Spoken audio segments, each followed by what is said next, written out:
తండ్రి అయిన దేవునికి నా హృదయపూర్వక నిండు స్తోత్రాలు చెల్లిస్తూ చేరువచ్చిన ప్రియులందరికీ ప్రభు అయిన యేసుక్రీస్తు నామమున శుభాలు వందనాలు తెలియజేస్తూ ప్రార్థన చేసుకుని ఈ యొక్క బైబిల్ తరగతిలోకి మనం ముందుకు వెళ్దాం. ప్రార్థన చేసుకుందాం. సకల ఆశీర్వాదాలకు కారణభూతుడు అయిన మా ప్రియ పరలోకపు తండ్రి, మీ ఘనమైన అతి శ్రేష్టమైన నామమునకు స్తోత్రాలు స్తుతులు చెల్లిస్తూ ఉన్నాం నాయన. ఈ రాత్రికాల ముందు జరిగిస్తున్న ఈ బైబిల్ తరగతిలో మరికొన్ని విషయాలు మేము నేర్చుకోవాలని ఆశపడుతూ ఉన్నాం నాయన. ఆశగల ప్రాణాన్ని తృప్తిపరచండి, వినగల చెవి గ్రహించగల మనసును దయచేసి మీ చిత్తాన్ని అనుసరించే బిడలుగా మమ్మల్ని దీవించమని యేసుక్రీస్తు వారిగా అతి శ్రేష్టమైన నామమున ప్రార్థించి వేడుకొనిచున్నాం మా ప్రియ పరలోకపు తండ్రి. ప్రభు నామన్న మరొకసారి ప్రత్యేక వందనాలు తెలియజేస్తూ ఓకే, దేవుని యొక్క వర్తమానాన్ని మనం విందాం. చాలు. కీర్తన గ్రంథం కొన్ని ప్రాముఖ్యమైన విషయాలు మనం అక్కడ నేర్చుకుందాం. కీర్తన గ్రంథం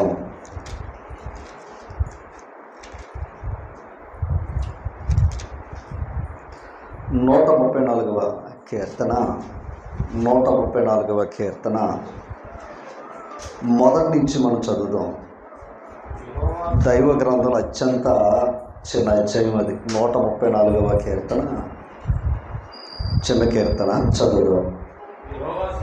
యెహోవా సేవకులారా, యెహోవా మందిరములో రాత్రి నిలుచుండు వారులారా, మీరందరూ యెహోవాను సన్నుతించుడి. ఇది గొప్ప పాయింట్. మీరందరూ యెహోవాను సన్నుతించుడి.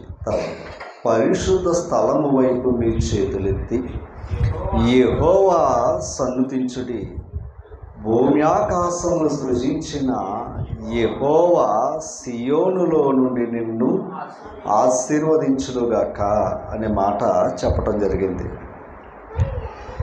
ఈ 134వ కీర్తనలో ఒక గొప్ప సంగతిని చెప్తున్నాడు ఆయన. ఎవరి గురించి మాట్లాడాడు అంటే లోకంలో ఉన్నవారి గురించి మాట్లాడలేదు, కేవలం ఆయన సేవకుల గురించి మాట్లాడారు. ఆ సేవకులు ఉండే చోటు గురించి మాట్లాడారు. అంటే లోకంలో ఉన్న సేవలు వేరు, దేవుని మందిరములో ఉన్న సేవ మాత్రం వేరు. వీళ్ళందరినీ ఏం చేయమంటున్నాడయ్యా అంటే ఆయనని సన్నుతించండి అనే మాట చెప్పాడు ఆయన. యెహోవా సేవకులారా అన్నాడు. తర్వాత ఏమన్నాడు? యెహోవా మందిరములో రాత్రి నిలుచుండు వారులారా, మీరందరూ యెహోవాను సన్నుతించుడి అన్నాడు. మరలా ఇక్కడికి వద్దాం. 113వ కీర్తన మొదటి నుంచి మళ్ళీ చదువుతాం.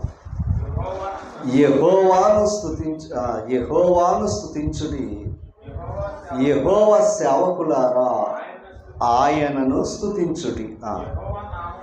ఈ మాట చూడండి మరలా. యెహోవా నామమును స్తుతించుడి, ఇది మొదలుకుని ఎల్లకాలము యెహోవా నామమును సన్నుతింపబడునుగాక. తర్వాత సూర్యోదయము మొదలుకుని సూర్యాస్తమయం వరకు యెహోవా నామము స్తుతిని అందదగినది అన్నాడు అక్కడ. సూర్యోదయము మొదలుకుని సూర్యాస్తమం వరకు యెహోవా నామం ఏమన్నాడు? స్తుతిని అందదగినది. అంటే సూర్యోదయము సూర్య అస్తము అన్నాడు. అంటే ఇది పగల గురించి మాట్లాడాడు. ఇందాక మనం చదివిన మాట రాత్రి గురించి మాట్లాడాడు. అంటే పగలు అటు రాత్రి దేవుని సన్నిధిలో ఏం చెప్తాడైనా స్తుతించాలి అని చెప్పడం జరిగింది. ఇక్కడ లేవికాండంలోకి ఒకసారి వెళ్దాం. లేవికాండం 6వ అధ్యాయం. 8వ వచనం నుంచి మనం చదువుదాం. 12వ వచనాలు కూడా ఇక్కడ. మరియు యెహోవా మోషేతో ఇలాగ సెలవిచ్చెను, నీవు అహరోనుతోనూ అతని కుమారులతోనూ ఇట్లనుము. ఇది దహన బలిని గూర్చిన విధి. దహన బలి ద్రవ్యము ఉదయం వరకు రాత్రి అంతయు బలిపీఠం మీద దహించుచుండెను. ఉదయం వరకు రాత్రి అంతా కూడా ఏం చేయాలంటే దహన బలిని దహించాలి. తర్వాత బలిపీఠం మీద అగ్ని దానిని దహించును. ఇంతకే ఆ దహన బలి దహించాలంటే బలిపీఠం మీద ఏముండాలి? అగ్ని ఉండాలని చెప్పాడు. తర్వాత మాట, ఈ యాజకుడు తన సన్నపు నార నిలువుటంగిడి తొడుగుకుని తన మానవునకు తన నారలాగులను తొడుక్కుని బలిపీఠం మీద అగ్ని దహించు దహన బలి ద్రవ్యపు బూడిదని ఎత్తి బలిపీఠం వద్ద దాన్ని పోసి తన వస్త్రములు తీసి వేరే వస్త్రములు ధరించుకుని పాలెము వెలుపలున్న పవిత్ర స్థలమునకు ఆ బూడిదని తీసుకుని పోవలను. అంటే దహన బలి అర్పించిన తర్వాత వచ్చి బూడిదను కూడా ఏం చెప్తాడు అనమాట మాట. తర్వాత బలిపీఠం మీద ఈ పాయింట్ 12 వచనం, బలిపీఠం మీద అగ్ని మండుచుండవలను. బలిపీఠం మీద ఏమవ్వాలంటే అగ్ని మండుచుండవలను. తర్వాత అది ఆరిపోకూడదు. అంటే బలిపీఠం మీద ఉన్న అగ్ని అది మండుచుండాలి తప్ప ఏమవ్వకూడదు, ఆరిపోకూడదు. తర్వాత ప్రతి ఉదయమున, అండర్లైన్ చేయండి, ప్రతి ఉదయమున యాజకుడు దాని మీద కట్టెలు వేసి దాని మీద దహన బలి ద్రవ్యమును ఉంచి సమాధాన బలియగు పశువును క్రొవ్వును దహింపవలను. బలిపీఠము మీద అగ్ని నిత్యము మండుచుండవలను. అది ఈ మాట చూస్తే ఆనాడు దేవుడు ఏర్పాటు చేసుకున్న లేవి గోత్రకుల్లో ఈ భాగ్యాన్ని ఇచ్చాడంట. ఎంతకేటయ్యా అంటే దహన బలి అర్పించిన ఓకేనా, ఏదైనా దేవుని సన్నిధిలో దేవుని యొక్క ఏర్పాటు కార్యాలు చేసినా వారు నిత్యము చెయ్యాలి అనే మాట చెప్పాడు అక్కడ. వారు నిత్యము చెయ్యాలి. ఇందాక మనం ఏం చదువుకున్నాం? యెహోవా సేవకులారా, ఆయన మందిరములో రాత్రి యందు నిలిచి ఉండువారులారా. అంటే రాత్రి దేవుడు పని చేశారు. తర్వాత సూర్యోదయం మొదలుకొని సూర్యాస్తము వరకు అనే పదం అక్కడ కూడా సేవకుల గురించి మాట్లాడు. అంటే పగలు ఆయన పని చేశారు, రాత్రి ఆయన పని చేశారు. ఆ పని చేసే వారిని మాత్రమే సేవకులు అంటారు. ఆయన ఆ పని చేసిన వారిని మాత్రమే సేవకులని సంబోధించాడు ఆయన. గమనించాలి. అంటే రాత్రి పగలు. మనం కూడా పాట పాడుతూ ఉంటాం. ఏ పాట? రేయి పగలు నీ పద సేవ అని పాట పాడుతూ ఉంటాం. నిజమే, పాట పాడుతున్న మంచిదే. అయితే కొంచెం మనం ఈ విషయాలు చూద్దాం. లేవీలు ఏం చేస్తున్నాడు ఆయన? అక్కడ ఒక ఆజ్ఞ ఇచ్చాడు. ఏంటయ్యా అంటే బలిపీఠం మీద ఆ మంట ఏమవ్వాలి? వెలుగుతూనే ఉండాలి తప్ప, మండుచుండాలి తప్ప ఏమవ్వకూడదు, ఆరిపోకూడదు అని చెప్పాడు ఆయన. నిత్యము కూడా ఏమై ఉండాలి? మన పాయింట్ అది. బలిపీఠం మీద అగ్ని ఏమవుతూ ఉండాలి? నిత్యము వెలుగుతూనే ఉండాలి అన్నాడు. దినవృత్తాంతాల గ్రంథం, మొదటి దినవృత్తాంతాల గ్రంథం 9వ అధ్యాయం.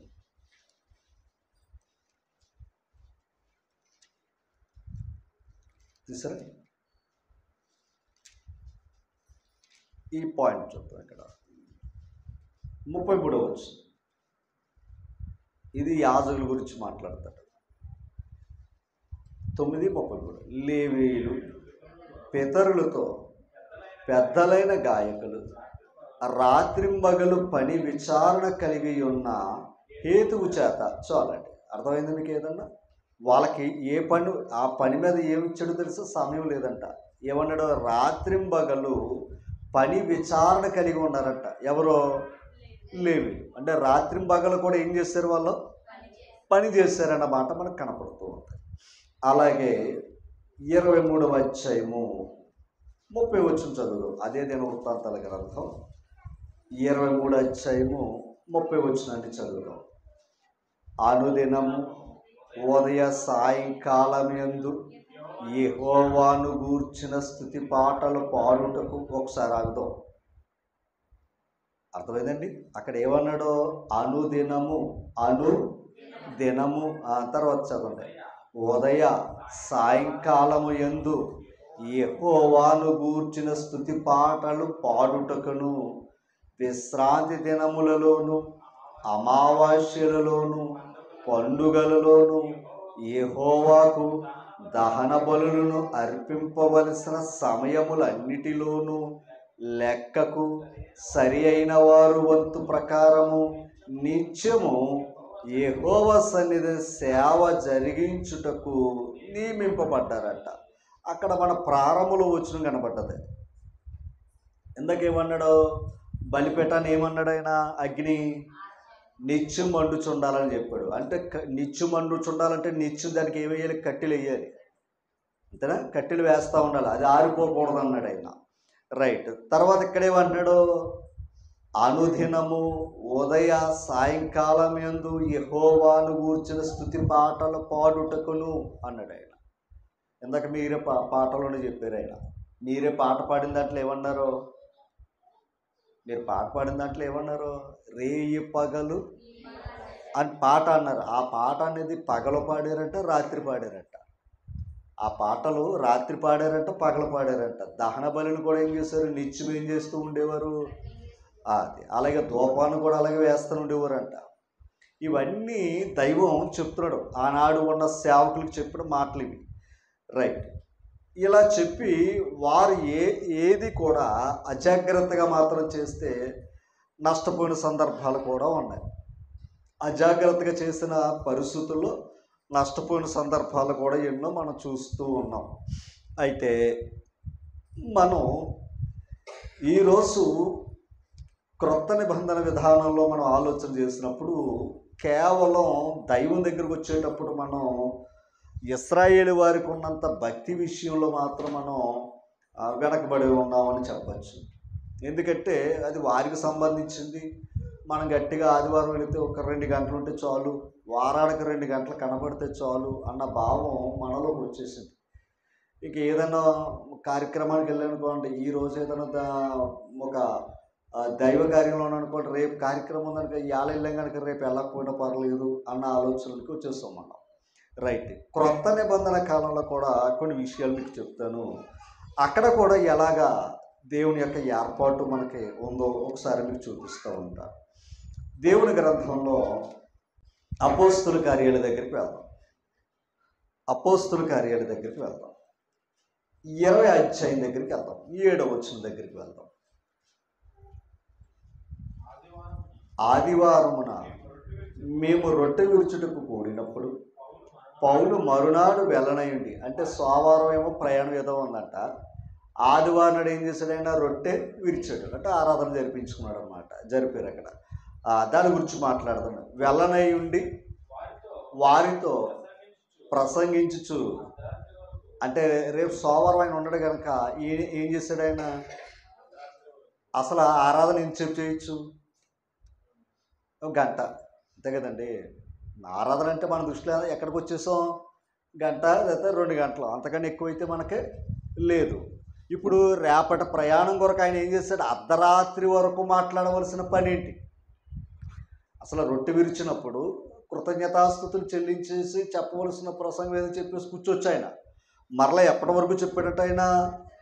అర్ధరాత్రి వరకు విస్తరించి మాట్లాడాను. ఇంకా ఆయనకి సమయం తెలియలేదంట. ఆయనకి సమయం తెలియలేదంట. తర్వాత మాట చదువుతాం.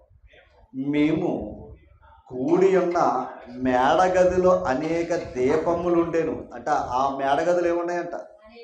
దీపాలు ఉన్నాయి. అంటే ఇప్పుడు మనకు లైట్లు కావాలి అమ్మ. తర్వాత అప్పుడు ఐతుకోలు ఒక యవనస్తుడు కిటికీలో కూర్చుండి గాఢ నిద్రపోయి పౌలు చాలాసేపు ప్రసంగించుచుండగా నిద్రభారము వలన జోగి 3వ అంతస్తు నుండి క్రిందకి పడి చనిపోయిన వాడే ఎత్తబడ్డాడట.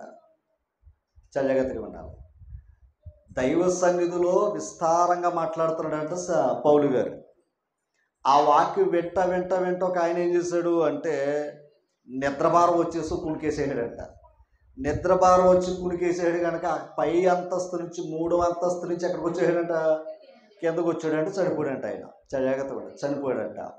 ఈ చనిపోయిన తర్వాత మరొకసారి కిందకి వెళ్తాం. అంతటా పౌలు క్రిందకు వెళ్ళి అతని మీద పడి కౌగిలించుకుని, మీరు తొందరపడకుడి, అతని ప్రాణం అతనితో ఉన్నదని వారితో చెప్పాడు. అతని ప్రాణం అతనిలోనే ఉంది, మీరు కంగారు పడకనని చెప్పాడట ఆయన. అతడు మరలా పైకి వచ్చి రొట్టె విరిచి పుచ్చుకుని తెల్లవారు వరకు విస్తారముగా సంభాషించి ఒక్క మాట, చాలా జాగ్రత్తగా ఉండాలి, చాలా జాగ్రత్తగా ఉండాలి. ఈయన ఆలోచన ఏంటి? రేపు నేను ఉన్న కనుక చెప్పవలసిన విషయాలు ఏదో ఏం చేయాలనుకుంటున్నాడు ఆయన.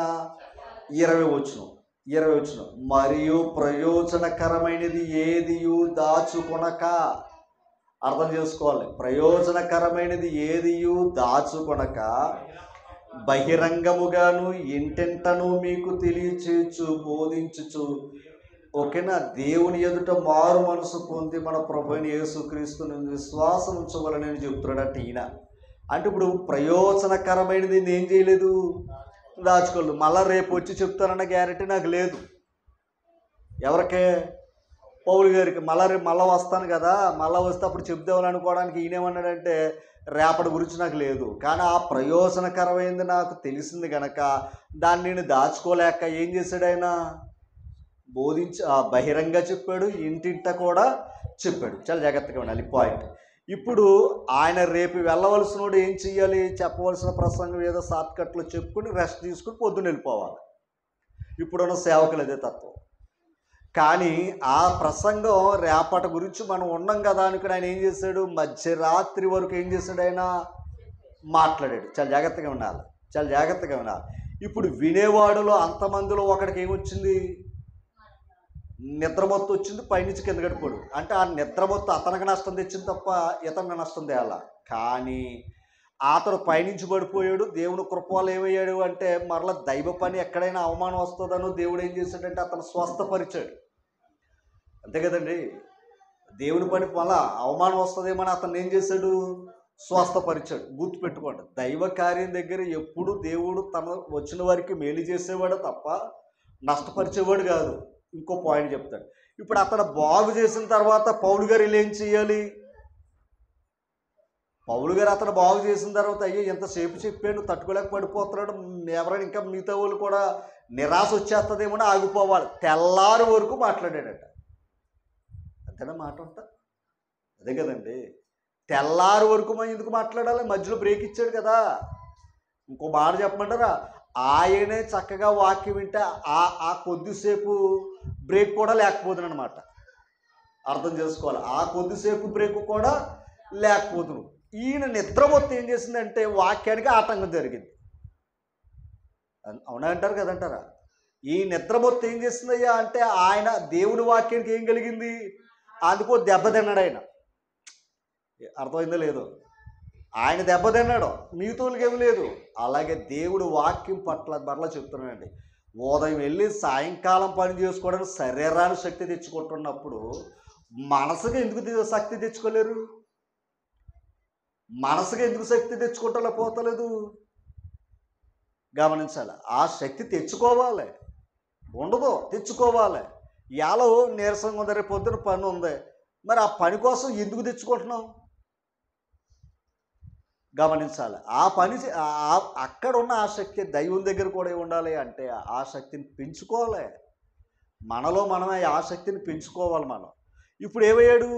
ఆ ఒకడి గురించి మధ్యరాత్రి మాట్లాడానని బ్రేక్ వేయడైనా లేదు. ఎందుకంటే మరలా చెప్తున్నాడు, నిద్రపోయేవాడు నిద్రపోతూనే ఉంటాడు, వినేవాడు వింటాడు. ఇప్పుడు కావాల్సింది ప్రభుకి ఎవరో అదనమాట. అక్కడ 10 మంది ఉండొచ్చు, ఇద్దరే ఉండొచ్చు.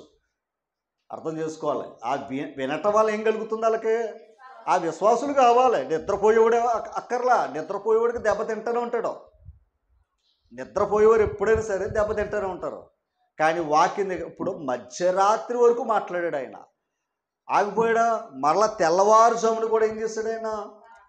మాట్లాడాడు. గమనించాలి. ఆ తర్వాత మాట చదవండి, కింద భాగం, ఏది 12వ వచనం.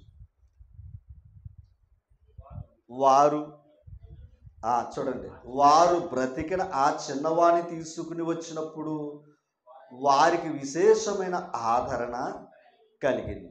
ఒక్క మాట చూపిస్తాను చూడండి. 16 అధ్యాయం, అపోస్తలుల కార్యాలు 16 అధ్యాయం 24 వచ్చింది. అపోస్తలుల కార్యాలు 16 అధ్యాయం 24. అతడు అట్టి ఆజ్ఞను పొంది వారిని లోపల చెరసాలలోనికి త్రోసి వారి కాళ్ళకు బండ వేసి బిగించెను.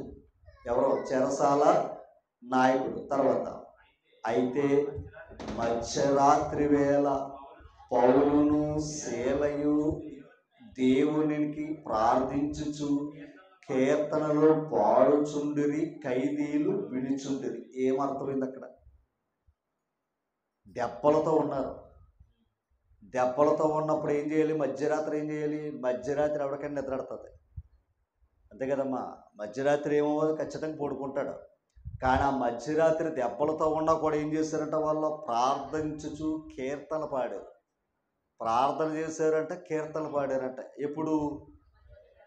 మధ్యరాత్రి. ఇప్పుడు ఖైదీలు ఏం చేశారంట? అదనమాట పాయింట్. అర్థం చేసుకో. ఎక్కడ మనం చెప్తున్నాం, వినేవాడు వింటాడు, వినలేనివాడు వినడం. వినేవాడెవడో వినలేని వాడెవడో పైన ఉన్నవాడికి తెలుసు.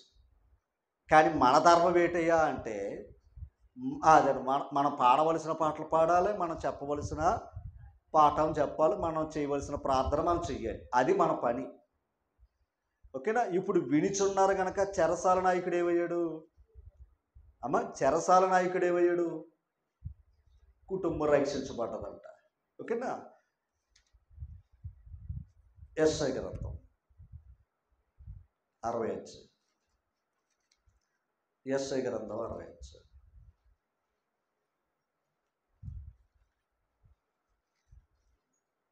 60 తీసారు.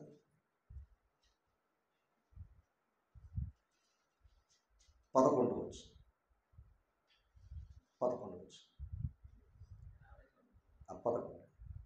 నీ యొద్దకు జనముల భాగ్యము తేబడినట్లును వారి రాజులు జయోత్సవంతో రప్పింపబడినట్లును నీ ద్వారములు రాత్రింబగలు వెయ్యబడక నిత్యము తెరవబడి ఉండెను. అండర్లైన్ చేయండి. నీ ద్వారములు రాత్రింబగలు వెయ్యబడక నిత్యం ఏమై ఉందంట? ఆ మార్గం తెరవబడదు. యెరూషలేములో ఉన్న ఆ ప్రాకారాలు, మార్గాలు శుక్రవారం వచ్చిందనుకోండి, ఖచ్చితంగా వాళ్ళు ఏం చేయాలో తెలుసా? ఆ డోర్లు క్లోజ్ చేసేయాలంట. శుక్రవారం వచ్చిందనుకోండి, ఆ మార్గాలు ఏం చేయాలల్లా? డోర్ వేసేయాలంట. ఎందుకో తెలుసా? మరలా వారు తిరిగి వెళ్ళే అవకాశం లేదు. ఎందుకంటే శనివారం ఏంటి? వాళ్ళకే విశ్రాంతి దినం కనుక వాళ్ళు ఎవరు కాదు. అందుకని సిద్ధపరచు దినం అనగా శుక్రవారం.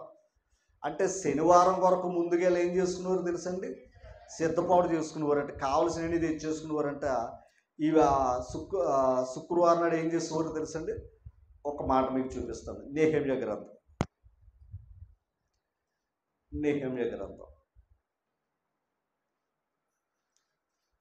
13 అధ్యాయం 19. మరియు విశ్రాంతి దినమునకు ముందు అంటే ముందు శుక్రవారం చీకటి పడినప్పుడు యెరూషలేము గుమ్మములను మూసి వేయవలెననియు విశ్రాంతి దినము గడుచు వరకు వాటిని తీయకూడదనియు నేను ఆజ్ఞాపించుతుంది. ఓకేనా? అంటే విశ్రాంతి దినం కొరకు ముందు దినం ఏం చేశారంట? ఆ గుమ్మాలు ఏం చేశారంట? మూసేయాలి. ఓకేనా? అది పాత నిబంధనలో ఉన్న విధానం అది. ఆ తర్వాత చూడండి, మరియు విశ్రాంతి దినమున ఏ బరువైన లోపలికి రాకుండా గుమ్మముల యొద్ద నా పనివారిలో కొందరిని కావలిగా ఉంచారంట. అంటే ఏంటో తెలుసండి? బయట ఉన్నవారు లోపల రావడం లేదు, లోపల ఉన్నవారు బయటికి వెళ్ళడానికి లేదు. అంటే లోపలికే బయటికి వెళ్ళకుండా గుమ్మాలు ఏమేశారు? మూసేశారు. ఓకేనా? మూసేశారు. ఎందుకంటే విశ్రాంతి దినం ఏం చేయాలి? పరిశుద్ధంగా రెస్ట్ తీసుకోవాలి అక్కడ. వీళ్ళు ఏం చేశారంటే అదే రోజు ఏం చేశారయ్యా అంటే వ్యాపారం చేయటం మొదలెట్టారట. తర్వాత చూడండి, వర్తకులు నానా విధములైన వస్తువులు అమ్మువారును 1-2 మారులు యెరూషలేములో ఆవతలే బస చేసుకొనగా నేను వారిని గద్దించి వారితో ఇట్లాంటిని, మీరు గోడ చోటని ఎందుకు బస చేసుకుంటురి? మీరు ఇంకొకసారి ఇలాగూ చేసిన ఎడల మిమ్మల్ని పట్టుకుందామని చెబుతుంది. అప్పటి నుండి విశ్రాంతి దినమున వారు మరీ లేదు. దాని అర్థం ఏంటంటే, గుమ్మాలు మూసేసిన గోడ చోటని వ్యాపారాలు పెట్టేస్తున్నారంట. ఎవరు అమ్మ? గోడ చాటున గుమ్మాలు వేసేసారంట. గుమ్మాలు వేసేనా గోడ చాటున ఏం చేస్తున్నారు తెలుసండి? వ్యాపారాలు చేస్తున్నారంట. ఓకేనా? అంటే ఆనాడు యెరూషలేము శుక్రవారం సాయంకాలానికి ఏం చేసేయాలి అమ్మ? కానీ క్రొత్త నిబంధన గురించి మాట్లాడుతూ, క్రొత్త నిబంధన నూతనమైన యెరూషలేము గురించి మాట్లాడుతూ మరొకసారి యెషయా గ్రంథం 60:14 నీ యొద్దకు జనములు భాగ్యము తేబడినట్లు, వారి రాజులు జయోత్సవముతో రప్పింపబడినట్లు, నీ ద్వారములు రాత్రింబగలు వెయ్యబడక నిత్యము తెరవబడి ఉండును. నిత్యము తెరవబడి ఉండను అంటే దాని అర్థం ఏంటి? డోర్లు వేయడానికి అవకాశం లేదు. ప్రకటన గ్రంథం 21వ అధ్యాయం. ప్రకటన గ్రంథం 21వ అధ్యాయం 22వ వచనం నుంచి చదువుతాం. దానిలో ఏ దేవాలయమును నాకు కనపడలేదు. సర్వాధికారి అయిన దేవుడగు ప్రభువును గొర్రెపిల్లయు దానికి దేవాలయమై ఉన్నారట. అమ్మ, అర్థమైందా? ఎవరు? తండ్రి కుమారుడు ఏమై ఉన్నారట? దేవాలయమై ఉన్నారట. 23వ వచనం. ఆ పట్టణములో, ఏ పట్టణం? శనివారం శుక్రవారం డోర్లు వేసారే యెరూషలేము, ఆ పట్టణం గురించి మాట్లాడతా. నూతనమైన యెరూషలేము ఉందే, ఆ పట్టణం గురించి, పరలోకపు యెరూషలేము గురించి మాట్లాడుతున్నాడు ఇది. ఇప్పుడు చూడండి 23వ వచనం. ఆ పట్టణములో ప్రకాశించుటకే సూర్యుడైనను చంద్రుడైనను దానికి అక్కర్లా. సూర్యుడైనను చంద్రుడైనను అక్కర్లా. ఎందుకేమన్నాడు? సూర్యోదయం మొదలుకొని సూర్యాస్తమం వరకు యెహోవాను ఏం చేయమన్నాడు? స్తుతించండి అన్నాడు. యెహోవా సేవకులారా, ఆయన మందిరములో నిలిచిండు వారులారా, రాత్రి నిలిచిండు వారులా, మీరు దేవుడిని ఏం చేయమన్నాడు? ఆయన స్తుతించి. అంటే గమనించాలి, ఈ సృష్టిలో భూమి మీద ఉన్నారు కనుక, సూర్యుడు చంద్రుడు ఉన్నాడు కనుక, రాత్రి పగల వాళ్ళు ఏం చేసేవారు? దేవుణ్ణి స్తుతించి గణపరిచినట్లు మనం ఇందాక చూసాం. అంటే పాత నిబంధన కాలంలో, అంటే క్రొత్త నిబంధన కాలంలో లేదు అని మనం అనుకుంటున్నాం. క్రొత్త నిబంధన కాలంలో మనం అంత సమయం దేవునితో గడపక్కర్లేదని మనం అనుకుంటున్నాం. కానీ ఇక్కడ ఏమన్నాడయ్యా అంటే, గడియారమే తీసేసాడట. ఇంకా చెప్పాలంటే పాత నిబంధనలో గడియారం ఉందంట. గడియారం ఏంటయ్యా అంటే సూర్యుడు చంద్రుడు, దాని అర్థం అది. ఆ సూర్యుడు చంద్రుడు ఉన్నా కూడా ఏమన్నాడంటే, రాత్రింబగలు ఎక్కడ కనపడాలన్నాడు? దాన్ని నా సన్నిధిలో ఉండాలి. ఉదయం ఏం చేయాలన్నాడు? అనుదినం ఏం చేయమన్నాడు? కీర్తనలు, సాయంకాలం కీర్తనలు, అలాగే దేవుని యొక్క సన్నిధిలో ధూపం వేయటమైనా, దహన బలిని వెలిగించటమైనా, ఈ పని అంతా ఎవరికి అప్పగించాడు? అది ఆనాడు సేవకులకు అప్పగించాడు. ఆనాడు గడియారం ఉంది. కానీ పరలోకంలో ఏమన్నాడు తెలుసండి? సూర్యుడు చంద్రుడు అని గడియారమే లేరంట. ఓకేనా? సూర్యుడు చంద్రుడు అని గడియారమే లేదంట. గమనించాలి. తర్వాత చదవండి. తర్వాత ఆ మాట చూడండి. సూర్యుడైనను చంద్రుడైనను దానికి అక్కర్లేదు, దేవుని మహిమయే దానిలో ప్రకాశించుచున్నది. గొర్రెపిల్లయే, అది యేసుక్రీస్తే ఏమై ఉన్నాడట? దీపం. అందుకే యేసుప్రభు లోకానికి వచ్చి చెప్పింది ఏంటంటే, నేను లోకమునకు వెలుగు. ఇప్పుడు ఆ వెలుగు ఎక్కడ ఉందో తెలుసండి? ఆయన నూతనమైన యెరూషలేము పట్టణంలో కూడా ఆ వెలుగే. అందుకని దానికి ఏమి లేవో తెలుసా? గుమ్మాలు ముయ్యవలసిన పని లేదు. ఎందుకంటే యెరూషలేములో ఉన్న గుమ్మాలు ఏం చేశారు? విశ్రాంతి దినం ముందు రోజు నాడు చీకటి పడుతుందని ఏం చేశారు? వాళ్ళు గుమ్మాలు వేసేసారు. అవునా? గుమ్మాలు మూసేశారు. కానీ నూతనమైన యెరూషలేముకి అసలు సూర్యుడు చంద్రుడే లేడట. తర్వాత మాట చదువు. ఆ పట్టణములో ప్రకాశించుటకు సూర్యుడైనను చంద్రుడైన దానికి అక్కర్లేదు, దేవుని మహిమయే దానిలో ప్రకాశించుచున్నది. గొర్రెపిల్లయే దానికి దీపము. తర్వాత జనములు దాని వెలుగునందు సంచరితురు. అర్థమైందండి? అందులో ఏముందంట? వెలుగు. ప్రజలు దేనికోసం వస్తారంట? వెలుగు. ఆ వెలుగులోనే సంచరిస్తారట. తర్వాత భూరాజులు తమ మహిమను దానిలోనికి తీసుకుని వస్తారంట. భూరాజులు ఇందాక మన యెషయా గ్రంథం అన్న మాటే. భూరాజులు తమ మహిమను ఎక్కడ తీసుకుని వస్తున్నారట అమ్మ? దాని అర్థం ఏంటంటే, అలా రాజు వచ్చాడంటే ఒక గౌరవం, రాజు వచ్చాడు అంటే ఒక గౌరవం. మరి రాజు ఎక్కడికి వచ్చాడు? రాజు అంతటి వాడు ఎక్కడికి వచ్చాడు? దేవుని. దాని అర్థం ఏంటి? ఆయన మహిమను ఏం చేశాడు? ఇది నా మహిమ కాదురా బాబు అని అర్థం. ఓకేనా? తనకున్న అధికారంతో వచ్చినా కూడా దేవుని దగ్గర ఏం చేసుకుంటున్నాడు? ఆయన తగ్గించుకుంటున్నాడు. అలాగే చాలా ఆ కాలంలో చూస్తే గొప్ప గొప్పవారు కూడా, అధికారులు కూడా, ఓకేనా, ప్రధాన యాజకులు కూడా మారిన వారు కూడా ఉన్నారు. ఓకేనా? ఆ తర్వాత ఆ మాట చదువుతూ చూడాలి. జనములు దాని వెలుగును సంచరించురు, భూరాజులు తమ మహిమను దానిలోని తీసుకుని అక్కడ రాత్రి లేనందున దాని గుమ్మములు పగటి వలె ఏమాత్రం ఇవ్వడం. అక్కడ ఏమి లేదంట, రాత్రి లేదు కనుక పగటి వలె గుమ్మాలు ఏమై ఉన్నాయి? తీసే ఉన్నాయంట. ఇప్పుడు చెప్పండి, క్రొత్త నిబంధన యెరూషలేముకి ఎప్పుడు కూడా ఏమై ఉన్నాయి?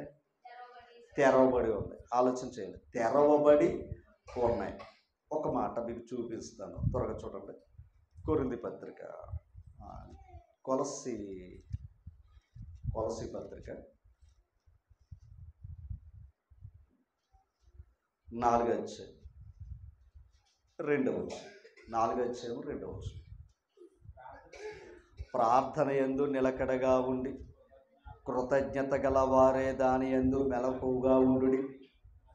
మరియు నేను బంధకములో ఉంచబడుటకు కారణమైన క్రీస్తు మర్మమును గూర్చి నేను బోధింపవలసిన విధముగానే ఆ మర్మమును వెల్లడిపరచుటకు వాక్యమును చెప్పుటకు అనుకూలమైన సమయము దేవుడు దయచేయవలెనని మా కొరకు ప్రార్థించు. ఒకసారి చూడాలి అమ్మా, ఏమంటాడో తెలుసు అక్కడ మాట. అక్కడ అన్న మాట ఏంటో తెలుసు. అక్కడ దేవుని వాక్యము చెప్పుటకు అనుకూలమైన సమయము దేవుడు ఏం చేయాలంట? దయచేయాలి. అంటే వాక్యాన్ని చెప్పటానికి కూడా దేవుడు ఏం చేయాలి? అనుకూలమైన సమయాన్ని మాకు ఇవ్వాలని ప్రార్థన చేస్తున్నాడు. కానీ ఒకటే, కొరింథీ 2వ పత్రిక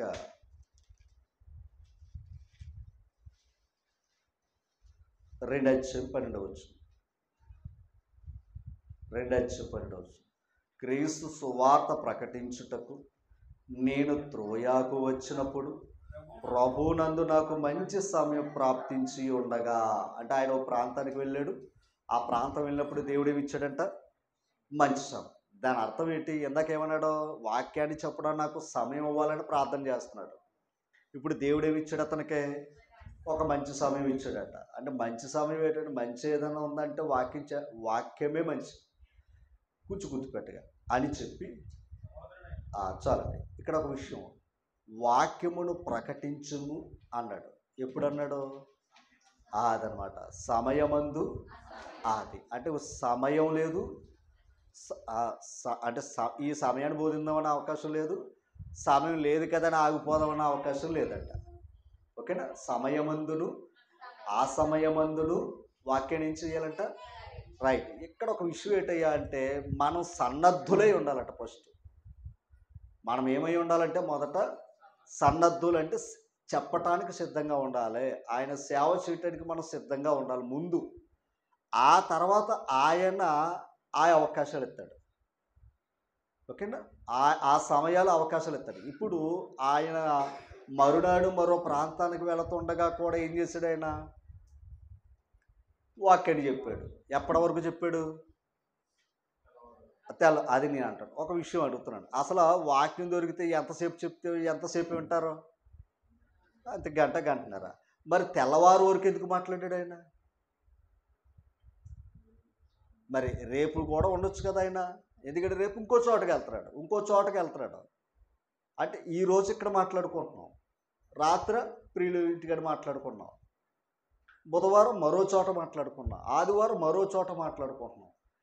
ఒక విషయాన్ని ఆలోచిస్తే ఆ చోట్ల మాట్లాడుతున్న అది దేవుడు ఒకవేళ ఎవరి హృదయాలైనా తెరుస్తున్నాడేమో. కానీ మనం అందరం ఏం చెయ్యాలి? ముందుగా మనం అందరం సిద్ధపాటు కలిగి ఉండాలి. మనం ఏం చెయ్యాలంటే సమయం లేదు, అసమయం లేదు. అంతేగాని బుధవారం రాత్రి అక్కడికి వెళ్ళాం కదా, ఇవాళ ఇక్కడికి అవసరమా అనుకున్నాం అనుకోండి. మనకు అవసరమా అనుకుంటే అవసరంగా, అవసరం కాదనుకుంటే అవసరం కాదు. ఎందుకంటే ఇందాక చెప్పాడు, ఈ మార్గానికి ఏమి లేవు, అదనమాట. ద్వారాలు అంటే తలుపులు వేయడానికి లేదు. గమనించాలి, తలుపులు వేయడానికి లేదు. ఎప్పుడు ఏం చేయాలి అదనమాట. అంటే ఓ విధంగా చెప్పాలంటే ఎప్పుడు ఏ సమయం వచ్చినా మనం సిద్ధపాటు కలిగి ఉండాలి. ఎప్పుడు కూడా మనం వచ్చిన సిద్ధపాటు కలిగి మన జీవితంలో ఉండాలి. దైవ పనిలో ఒక విషయాన్ని చెప్పి నేను ముగింపులోకి వచ్చేస్తాను. చూడండి, లోకసువార్త యేసు ప్రభువారు ఎంతమందిని ఏర్పాటు చేసుకున్నాడు? యేసు ప్రభువారు ఎంతమందిని ఏర్పాటు చేసుకున్నాడు? ఆయన మొదటగా 12 మందిని ఏర్పాటు చేసుకున్నాడు. అది మన అందరికీ తెలిసిన విషయం. 10 అధ్యాయం ఒకసారి లోకసువార్త 10 అధ్యాయం మొదట వచ్చిన త్వరగా. అటు తర్వాత ప్రభు 70 మంది ఇతరులను నియమించి, అంటే 12 మంది తర్వాత ఇంకెవరున్నారంట? 70 మందిని నియమించి తాను ఎల్లబోవు ప్రతి ఊరికిని ప్రతి చోటికి తనకంటే ముందుగా ఇద్దరు పంపాడట. ఓకేనా? తనకంటే ముందు ఎవరిని పంపారంట? ఎందుకు పంపినట్టు? అదనమాట. అక్కడ ఏం చేయడానికి? సిద్ధపరచడానికి. అర్థం చేసుకోండి, వాక్యం చెప్పడానికి అక్కడ అనుకూలతను ఉండాలి అంటే ఇలా ఏం చేయాలి? సిద్ధపరచాలి. ఇప్పుడు ఒక విషయం చెప్పాలి, మన ఒకరి వల్ల అయ్యింది అనుకోండి, ఇంకా అది ప్రభు కార్యం కాదు. అందరు చేస్తేనే అది ప్రభు పని. ఇప్పుడు అందరు కలిసి పాడితే మైకులు ఎక్కర్లా, అందరు కలిసి మాట్లాడితే ఆ స్వరం ఎలాగుంటుంది అదనమాట. అందరు కలిస్తే ఎలాగుంటుంది, ఆ నిండుదనం వేరు. ఓకేనా? ఇప్పుడు వాళ్ళని ఇద్దరిద్దరిని పంపాడంట. ఆ 70 మందిలో ఇద్దరిద్దరిని పంపాడంట. తర్వాత చదవండి. తర్వాత పంపినప్పుడు ఆయన వారితో ఇట్లా, కోత విస్తారముగా ఉన్నది కానీ పనివారు ఎంతమంది ఉన్నారో. అది నిజం చెప్పండి. దైవ పనులు మనం ఇంకొక మాట, దైవ పనులో ఉన్న కొద్ది మందితో కూడా ఆయన ఏం చేస్తున్నాడో, ఆ 10 మందిలో కూడా ఏం చేస్తున్నాడు, ఆ కొంచెం కొంచెం పంపుతున్నాడు. ఎందుకో తెలుసా? వీళ్ళు వెళితే ముందు సిద్ధం చేస్తే అప్పుడు ఏం చేయొచ్చు, శనివారం సిద్ధపరచుకోవడానికి శుక్రవారం ఏం చేసుకున్నారు వాళ్ళు? అదనమాట. శనివారం కొరకు శుక్రవారం సిద్ధపరచుకున్నారు. అవునా? అంటే శనివారం దైవంతో ఉండాలని శుక్రవారం నాడు ఏం చేసుకున్నారు వాళ్ళు? మరి శనివారం సిద్ధపరచుకుంటే మనసు అంగీకరించదు, మనసు అనుకూలత ఉండదు. అలాగే దైవ పని అంటే అప్పటికప్పుడు యాక్సిడెంట్లుగా చేసేది కాదు. అందుకు ముందుగా ఏం చేసుకోవాలి? సిద్ధపరచుకోవాలి. అమ్మా అర్థం చేసుకో. ఇంకొక మాట మీకు మరలా చెప్తాను. సడన్గా 8 గంటలకు ఫోన్ చేసి ఇవాళ ప్రార్థన ఉందంటే మీకు ఎలాగుంటుంది? ఇప్పుడు ఏంటంటే సడన్గా అని అంటారు. అప్పుడు మీకు ఎలాగుంటుంది? కంగారు అవుతుంది. మనస్ఫూర్తిగా కూడా దేవుని దగ్గరికి వచ్చే అవకాశం ఉండదు. అదే కొంచెం ఏ మధ్యాహ్నం తెలిసింది అనుకుందాం, అప్పుడు ఏం చేసుకోవచ్చు? అది అంతేనా? అంతే కదా? అంటే అప్పుడు ఏముంటుందంటే చేసుకోవాల్సిన పనులన్నీ చేసుకుని ముందుగా ఏం చేసుకుంటాం, ఆ పనికి మనస్ఫూర్తిగా రాగలదు. అలాగే దైవ పనికి కూడా మనం ముందుగా దేవుడి పని ఎక్కడుందో అక్కడ మనం ఖచ్చితంగా ఉంటే దానివల్ల కలిగేది మనకు మేలే. అమ్మ ఒక్కసారి ఆ మాట చదవండి ఒకసారి. తండ్రి కాబట్టి పనివారు కొద్దిమంది కాబట్టి కోత యజమానుడు తన కోతకు పనివారిని పంపమని వేడుకొనుడి. అర్థం చేసుకోవాలి, పనివారిని పంపమని వేడుకోనమన్నాడు. ఇప్పుడు చెప్పాలి ఏం చేయాలి? అసలు మన ప్రార్థన మొదట ఏంటి చెప్పండి? అది పనివారు రావాలి, పనివారు కావాలి. అర్థం చేసుకోవాలి, అది చెయ్యాలి. ఆ పనివారు ఉంటే పని చేస్తే అప్పుడు ఏమవుతుంది? ఇది విస్తరిస్తుంది. ఇప్పుడు విత్తనాలు వేయాలంటే ఏం చేయాలి? ముందు చేను ఏం చేయాలి? దున్నాలి. అంతేనా? ఆ తర్వాత ఏమవుతుంది? మరి ఏమనుకోకండి, విత్తనాలు అట్టిపోయి విత్తెత్తి ఏమైపోతాయి అంటే ముందు ఏం చేస్తాం? అదనమాట. మంచిది. విత్తనాలు వేసే సమయానికి ఏం చేసుకున్నాం? చేనుని అలాగే వాక్యానికంటే ముందు మరలా చెప్తున్నాడు, దేవుని కార్యానికంటే ముందు ఏం చేసుకోవాలంటే సిద్ధం చేసుకోవాలి. మరలా చెప్తున్నాను ఏమనుకోకండి, కొంచెం మనసు పెట్టండి. ఇలాగ ఒక్కసారి మీరు అందరూ మనసు పెట్టండి. అప్పటికప్పుడు సౌండ్ పెట్టుకోవడం, అప్పటికప్పుడు లైట్లు కట్టుకోవడం, అప్పటికప్పటికేమో కుర్చీలు వేసుకోవడం, అప్పటికప్పుడు చేసాం అనుకోండి, మొత్తం ఏమవుతుందయ్యా అంటే డిస్టర్బ్ అయిపోద్ది. దైవ పని మరలా చెప్తున్నానండి, 8 అని మనం పెట్టుకున్నది ఎందుకయ్యా అంటే 6 గంటల నుంచి బయటకు వచ్చిన 7 గంటలకు సిద్ధం కలిగి మరలా 8 గంటలకు మనం వస్తాం. పాయింట్ అర్థం చేసుకోవాలి. ఇప్పుడు లేటుగా వచ్చామనుకోండి మరలా చెప్తున్నాడు, ఆ లేటు పరిచర్య మీద పడుతుంది. ఆ లేటు మళ్ళీ మన మీద పడుతుంది. అదే ముందు వచ్చారనుకోండి ఎలాగుంటుంది, అందరూ అదనమాట చక్కగా టయానికి ఆ కొద్ది పాటలు పాడుతాం, ఆ కొద్ది మాటలు వింటాం, కార్యక్రమాన్ని త్వరగా ముంచుకుంటూ త్వరగా వెళ్ళిపోతాం. ఒక విషయాన్ని, ఆకాను చేసిన తప్పు ఇశ్రాయేలు యొక్క సైన్యం ఓటమి వచ్చింది. ఒక్కడు చేసిన తప్పు, ఒక్కడు చేసిన ఓటమి ఆ యెహోషువ గ్రంథం 7వ అధ్యాయం మీరు చదువుకుంటే ఆడు చేసిన ఒక్క ఓటమి ఇశ్రాయేలు యొక్క రాజ్యం ఓడిపోయింది. దావీదు గమనించాలి, ఒక గొల్యాతు చేసిన ధైర్యం ఇశ్రాయేలు సైన్యం గెలిచింది. అంతేనా? దావీదు చేసిన ధైర్యం. ఇప్పుడు చెప్పండి, మనం ధైర్యం చేస్తేనే ఆయన పనిని ఏం చేయగలం, విజయం చేయగలం. మనం ఏమనుకోకండి, ఇక్కడ నేను ఇంతే ఈ సమయానికి ఉంటాను, ఇదే విధానం ఉంటాను, నా మెంటాలిటీ ఇదన్నా అనుకోండి, ఉండొచ్చు. దానివల్ల ఏంటో తెలుసండి, నష్టం మనకే కలిగిద్ది. ఎందుకు ఈ మాట అంటున్నానంటే, దేవుని కార్యాన్ని అశ్రద్ధగా చేయువాడు శాపగ్రస్తుడవుతాడట. ఓకేనా? దైవ కార్యాన్ని అశ్రద్ధగా చేసేవాడు ఏం పొందుతాడయ్యా అంటే శాపాన్ని మూటగట్టుకుంటాడట. ఇప్పుడు కార్యమే చేస్తున్నప్పుడు అది శ్రద్ధగా చేసుకుంటే దీవులు వస్తాయి. శ్రద్ధ గలవాడు ఐశ్వర్యవంతుడు అని మాట ఉంటుంది అమ్మా. శ్రద్ధ గలవాడు ఐశ్వర్యవంతుడు అవుతాడు. అలాగే దైవం దగ్గర మనం ఆ భాగ్యం తెచ్చుకోవాలి.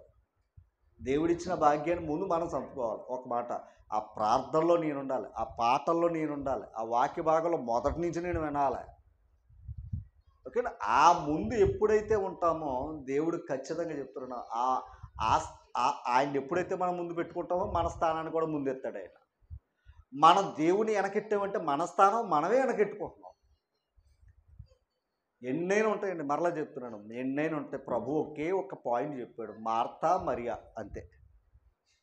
మీకు ఎన్నైనా ఉన్నా ప్రభు చెప్పింది ఏంటి, మార్తా మరియని చూపించాడు. ఎందుకు చూపించాడు? మార్త గొప్పదా మరియా గొప్పదా? ఎందుకు గొప్పదే?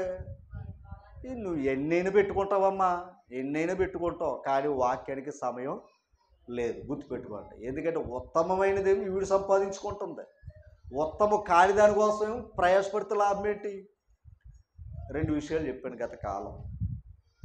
ప్రభువునందు ప్రయాస వ్యర్థం కాదు కనుక వారి తమ ప్రయాసను మాని విశ్రాంతి పొందుతున్నారంట అన్నాడు.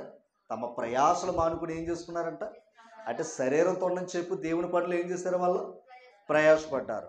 ఇప్పుడు ఏం పొందుకుంటున్నారు? ఇంకో ప్రయాసం ఉంది. మనుషులు ప్రయాసపడదంతా దేనికోసం?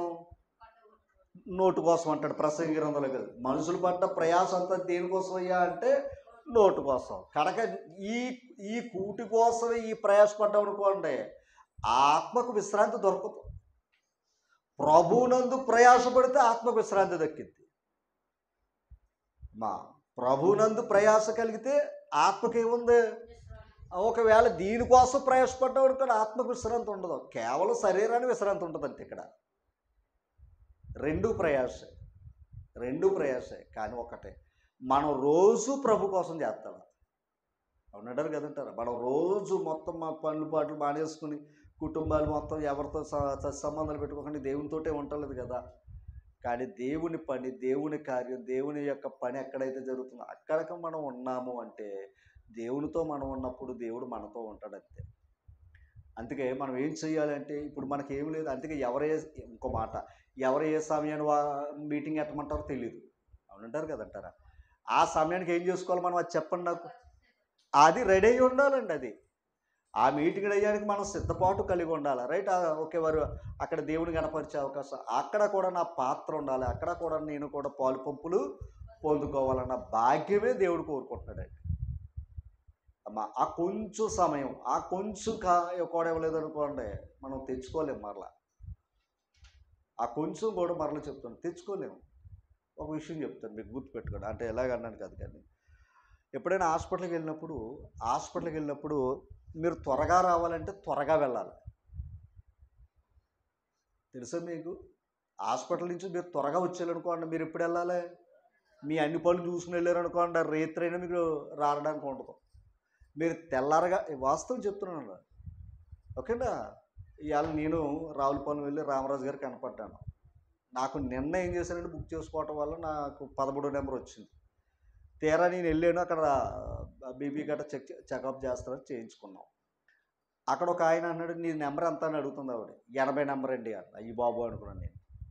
ఎందుకని? ఆయన ఎప్పుడు వచ్చాడు? అప్పుడు వచ్చాడు. ఇప్పుడు 80 నెంబర్ ఎక్కడ, 13వ నెంబర్ ఎక్కడ? అప్పుడు వరకు ఆయన ఏం చేయలేదు తెలుసా? కూర్చుని కూడా ఉండదు సరిగ్గా కూర్చోడానికి. దేవుడు దాన్ని అలా పట్టుకుని ఎలాడుతూనే ఉండాలి. ఇప్పుడు నిజంగా చెప్తాను, తెలివైన వాళ్ళు ఏం చేసుకుంటాం, ముందెళ్ళాలి. ముందెళ్తే ఏమవుతాం, మధ్యాహ్నం కల్లా ఇంటికి వచ్చేయండి భోజనం టయానికి. అలాగే దైవం దగ్గర కూడా ముందున్నాం అనుకోండి, మన పనులు అలాగే జరుగుతాయి. బద్ధకంగా పనిచేస్తాం అనుకోండి, నష్టం తెచ్చుకుంటాం. శ్రద్ధగా పని చేసుకున్నాం అనుకోండి, ఆ శ్రద్ధే మనల్ని కాపాడుతుంది. ఓకేనా? చివరగా ఒక మాట చెప్పి నేను ముగిస్తాను. అలాగే మార్కు సువార్త ఇది ఒక్క వచనం, 14వ అధ్యాయం. మార్కు సువార్త 14వ అధ్యాయం 12వ వచనం, 16 నుంచి ఇక్కడ ఒక భాగం చదివితే, పస్కా పండగ ఆచరిస్తారు యూదులు. ఈ ఆచరించినప్పుడు ఆయన ఏమన్నాడు చూద్దాం. పులియని రొట్టెల పండుగలో మొదటి దినమున వారు పస్కా పశువును వధించినప్పుడు ఆయన శిష్యులు, నీవు పస్కాను భుజించుటకు మేము ఎక్కడికి వెళ్ళి సిద్ధపరచవాలని కోరారు. అంటే నువ్వు పస్కాను మీరు భుజిస్తావు కదా, మేము ఎక్కడికి వెళ్ళి దాన్ని సిద్ధపరచాలి, అండర్లైన్ చేయండి, సిద్ధపరచాలి అన్నాడు ఆయన. తర్వాత మాట, ఆయన మీరు పట్టణంలోనికి వెళ్ళి అక్కడ నీలకొండ మోయించున్న ఒక మనుషుడు మీకు ఎదురుపడును, వాని వెంటబోయి వాడు ఎక్కడ ప్రవేశించునో ఆ ఇంటి యజమానుని చూచి, నేను నా శిష్యులతో కూడా పస్కాను భుజించుటకు నా విడిది గది ఎక్కడని బోధకుడు అడుగుతున్నాడని చెప్పండి. మీకు ఒక నీళ్లు పట్టుకుని ఒక అతను వస్తాడు, అతని దగ్గరికి వెళ్ళి ఇలాగ బోధకుడు ఇలాగ అడిగాడు అని అతనితో చెప్పండి అని అన్నాడు. తర్వాత అతడు సామాగ్రితో సిద్ధపరచబడిన గొప్ప మేడ గది మీకు చూపించు. ఒక్క పాయింట్ అండి. వీళ్ళు ఏమన్నారు? వీళ్ళు సిద్ధపరచాలి. పాయింట్ అంటారు లేదు, వీళ్ళు సిద్ధపరచాలి. ఎవరికే? ప్రభుకి. అంతేనా? ఇప్పుడు ఆయన అడిగితే ఆయన ఏమనంటే, మీరు పట్టణంలోకి వెళ్ళండి, ఒకడు మీకు కనపడతాడు, ఇలా నీళ్ళు పట్టుకుని వస్తాడు, అతన్ని అడగండి, అతడే మిమ్మల్ని తీసుకుని వెళ్ళిపోయి ఆల్రెడీ సామాగ్రితో సిద్ధపరిచి ఉంచుతాడట. ఎంత గొప్ప భాగ్యం అండి ఇది. సామాగ్రితో అతనే సిద్ధం చేసి ఉంచుతాడట. కానీ మీరు వెళ్ళాలి. పాయింట్ అర్థమైందా? మీరు వెళ్ళి అడగండి, చెప్పండి, అప్పుడు అతనే మిమ్మల్ని తీసుకుని వెళ్తాడని ఒక మాట. అలాగే దేవుని పని కూడా మనం ఏం చేయాలి? వెళ్ళాలి. వెళితే అక్కడ మార్గాలు దేవుడి దారి చూపిస్తాడు. ఎక్కడ ఉండి చేస్తే ఎలాగెళ్తుంది చెప్పండి? మరలా అక్కడ ఎవరైనా ఒకరింటికాడ ఒక ప్రార్థన జరుగుతుందంటే అది ఎవరి ఏర్పాటు? అది అంతే. మనం ఇప్పుడు ఆ ఏర్పాటుని ఏం చేసుకోవాలి? మనం దాన్ని ఏం చేసుకోవాలంటే దాన్ని మనం సద్వినియోగం చేసుకోవాలి. ఆ తర్వాత మాట చదవండి. అక్కడ మన కొరకు సిద్ధపరచుడని చెప్పి అతడు సామాగ్రి సిద్ధపరచబడిన ఒక గొప్ప మేడగది మీకు చూపించడు. అక్కడ మన కొరకు సిద్ధపరచుడని చెప్పి తన శిష్యులతో ఇద్దరు పంపాడంట. తర్వాత శిష్యులు వెళ్ళి పట్టణంలోనికి వచ్చిన ఆయన వారితో చెప్పినట్టు కనుగొని పస్కాను ఏం చేశారట? సిద్ధపరిచారట. ఇప్పుడు చెప్పాలి, సిద్ధపరచడానికి వీళ్ళు వెళ్ళారా లేదా? వెళ్ళలేదు. సిద్ధపరచాలి కదా అని అడిగారా లేదా? అడిగారు. అలాగే వాక్యాన్ని ప్రకటించడానికి కూడా మనం ఏం చేయాలి అమ్మా? ఈరోజు నిజంగా ప్రభు అన్న మాట ఏంటంటే, ఆకాశ పక్షులు చోటు ఉన్నాయి కానీ, నక్కలకు ఉన్నాయి కానీ నాకు తలవాల్చుకోవడానికి ఏమి లేదంట, లేదు. కానీ ఈరోజు ప్రభువుని ప్రకటించడం బాబు అని పిలిచే గృహాలు లేవు. ప్రభువుని మా ఇంట్లో వాక్యం చెప్పండి అని చెప్పే గృహాలు లేవు. దేవుని కృప ద్వారా అటువంటి అవకాశాన్ని కూడా దేవుడు అనుగ్రహించాడు. ఓకేనా? అది రేట్ అన్నది నేను తర్వాత చెప్తాను. ఇప్పుడు పాయింట్ అర్థమైందా? ఆశ ఉంటే దేవుడే దాని మార్గాన్ని చూపిస్తాడు. ఆశ ఉన్నప్పుడు ఖచ్చితంగా దేవుని యొక్క ఏర్పాటు చూపిస్తాడు. కనుక మీరు ప్రార్థన చేయండి, ఓకేనా? మనం ఏం చేయాలి ఇప్పుడు? ఎప్పుడు కూడా సిద్ధపాటు కలిగి ఉండాలండి. అమ్మా, శ్రద్ధగా ఆయన పని చేస్తే దేవుడు దీవిస్తాడు, అశ్రద్ధగా చేస్తే కలిగేది నష్టం. దైవం దగ్గరకు వచ్చాక మరలా చెప్తాం, మన ప్రవర్తన చూసుకోవాలి, మనం ఎన్నింటికి వస్తామో చూసుకోవాలి. మన బిడ్డను స్కూల్కి పంపితేనే కంగారు పడుతున్నాం, మన బిడ్డను స్కూల్కి పంపితే కంగారు పడుతున్నాం, ఓకేనా? అలాగే మనం దైవం దగ్గరికి మనమైన పిల్లలుగా వస్తున్నాం, అందుకని దైవం దగ్గర మనం ఎలాగున్నాం, ఓకేనా? కానీ ఇవన్నీ, అందుకే దేవుడు ఇవన్నీ ఎందుకు పెట్టాడు, సిస్టమ్ అంతా ఎందుకు పెట్టాడు అంటే మనం ఎలాగున్నాం అన్నదానికి అవి నేర్పిస్తున్నాయంట, ఓకేనా? కనుక దేవుని సన్నిధిలో ఒక దినము గడుపుట అది మన భాగ్యం, ఓకేండి?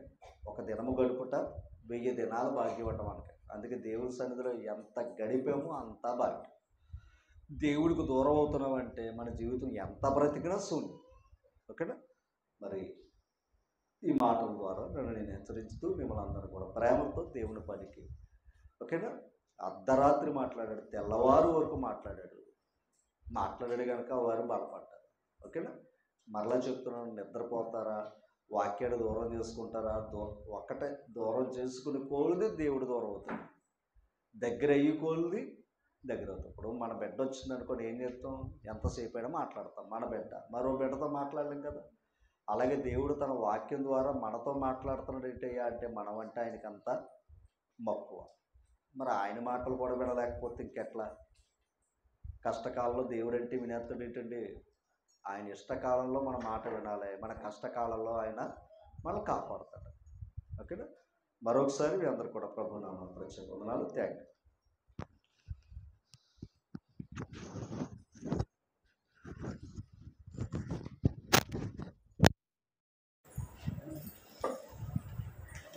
ప్రార్థన చేసుకుని కార్యక్రమం ముగించుకుందాం.